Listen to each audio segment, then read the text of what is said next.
Hi guys! Hanap niyo ba ay isang magandang resort na hindi kalayuan? Sa mga taga Ormoc dyan, mga taga Balaborok, April of sa malalapit. Dito sa Aganon ay mayroon ditong beach na napakaganda at nakakuha pa ako ng happy model na pamangkin ko. Siya nga pala ang anak ni Uling na nag-iisang babae. Si Uling na aking sister. So ayan, na ang Aganon ay matatagpuan sa Albuera, Leyte. Ayan, ang ganda niya guys kasi mayroon siyang mga swimming pool at the same time sa kabilang part ay mayroon din siyang dagat. Kung gusto mo mag-swimming pool dito, at gusto mo naman ng dagat, mayroon din doon ng malalapit sa cottage. So ayan guys, tara ate pasyal kayo dito sa swimming pool. Napakalawak niya guys, mayroon siyang pambata, mayroon din siyang pang-adult at mayroon din siyang mga slide. Ayan, at mayroon ding ganyan. At napakalawak niya guys kasi at ang interest nga pala dito ay 100 lang per head. 2 years above, ay 3 years above ang may bayad na. Kapag pababa ay wala pa. So napansin nyo talagang kung nature lover kayo ay talagang gugustuhin nyo rito mag-relax, mag-outing o mag-fitness, ano mga okasyon na gusto nyo mag-swimming. Lalo na sa summer, di ba? Ganda.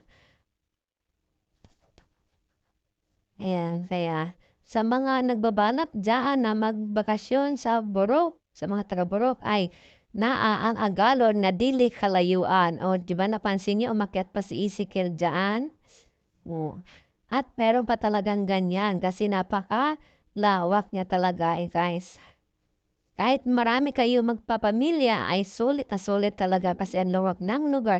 Dito pa lang ito sa swimming pool area. Gusto mo ng swimming pool.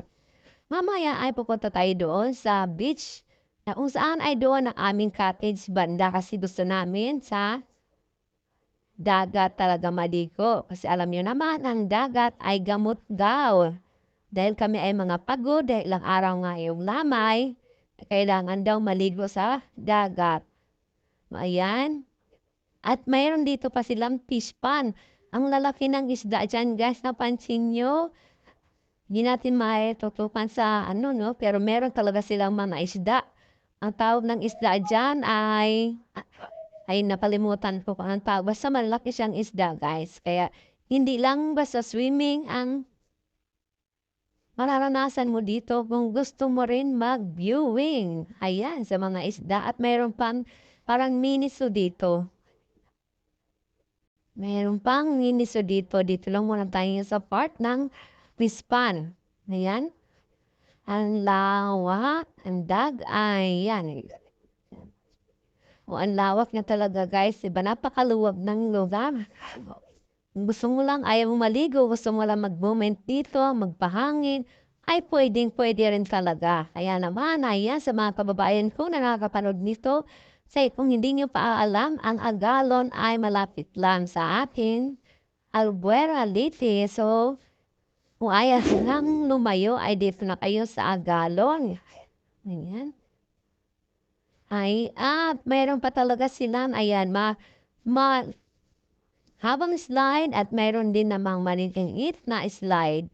At meron din dito yung, ayan, yung rest house na pwede rin i-renta yan. At meron pa mga itik.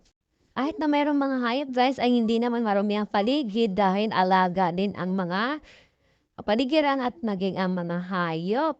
Mayroong mga iguana dyan pala guys, hindi ko na napakita. Iguana napakalat-kalat lang pero hindi sila nanganganagat. O ayan ang swimming pool, ayan ang slide ay napakaganda. First time po nga ito nakita guys kasi nung panahonan namin ay hindi pa ganun kauso talaga. Hindi pa uso yung mga resort, basta maligo lang kami sa dagat.